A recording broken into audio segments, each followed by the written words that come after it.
My name is Lorenza Christian Jr. From Hartford, Connecticut. I've been for about 45 years now.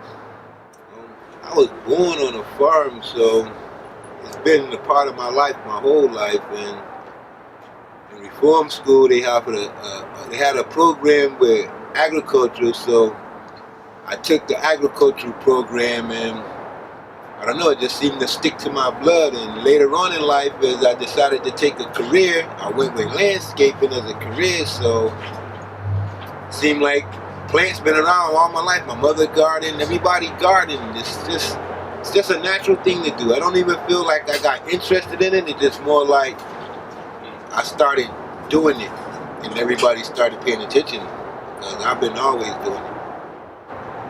I like the fact that I can feed myself with it. I like the fact that I can grow food at a better quality than I can get at the store.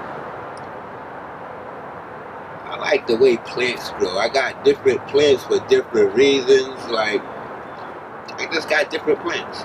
Different reasons. I just like plants. Well, the biggest challenge that I've so far run into is finding suitable locations. Most of the sites in the urban environment is polluted from one contamination or another contamination, and it's crazy because most of the biggest blights and the biggest eyesores in our community that would be beautiful farms are contaminated. And that seems to be my biggest frustration with urban farming. No decent sized lots to make a nice urban homestead. And I don't know, I think we need a nice urban homestead in at least every little city. At least every little city need at least one urban homestead, so people got a choice of getting traditional food. It's just my belief.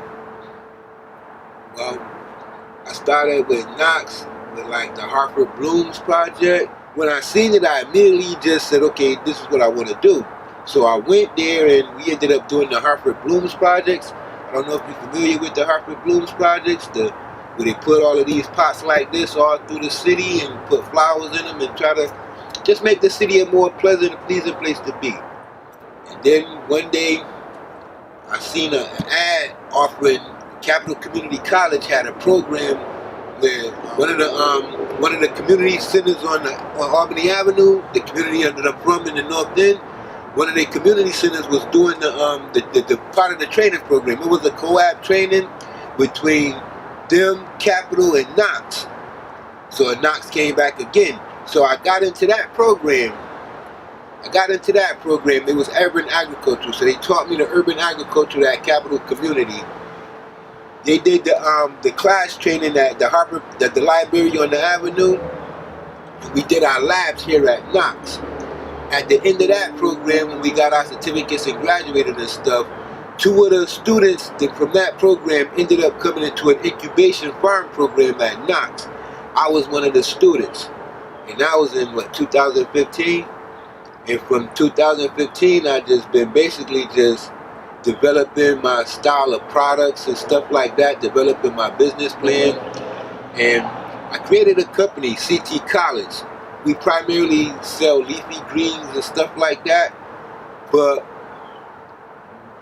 we want to do like value added products. Like I got a jelly currently being manufactured out. I should have my manufacturing license before the end of the year, so next year for sure it's gonna be on the store shelves. This year I'm just selling it at farmers markets and stuff like that. Collards is like the staple crop for my people. You say collard greens and you automatically think of my people. So if you say my company is CT Collards, we do specialize in leafy greens, with collard greens being one, but we also grow like the spinach.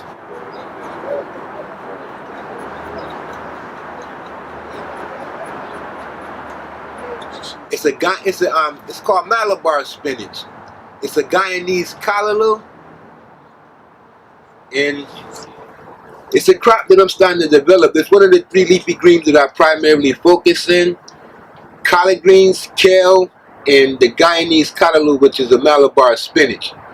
But I'm getting into value added. Right, that's the pepper that I grow my signature jelly off of, and it's a mild jelly. It's yellow, but I do red, yellow, and green.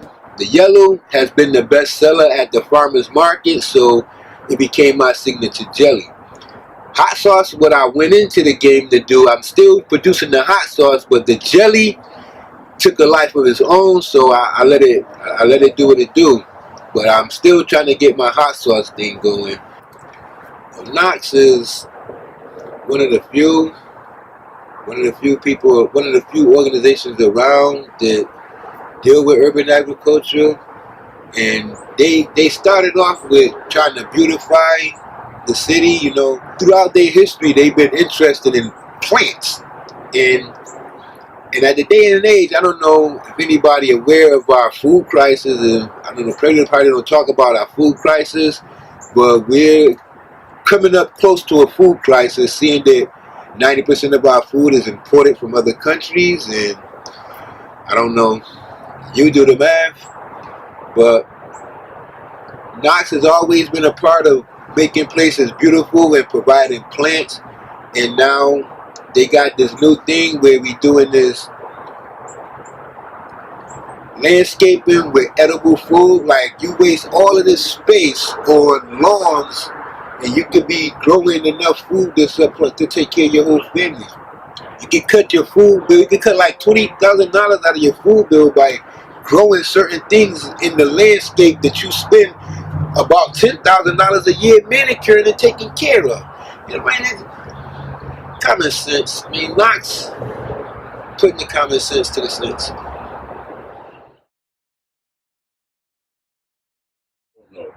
I don't know a lot about it. I know that it needs to relax a little bit. I know that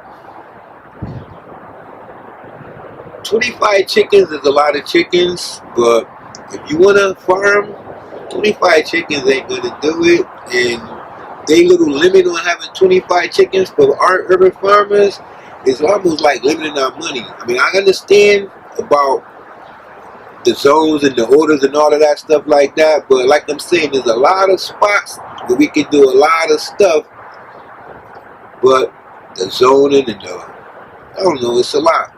It's a lot. Me especially with living my income, that's the first thing it would do. If I got 25 chickens, that means I'm limited to this amount of money weekly in eggs. And also I'm limited to this amount of money weekly in meat. So, and I'm also, if I only got 25 chickens, now I don't got enough real estate. Even if I had the space, I don't got the paper real estate to have like different chickens. Like, I want to have some different chickens instead of just the regular chickens that's for meat and slaughter. I mean, most of us don't know where our food comes from.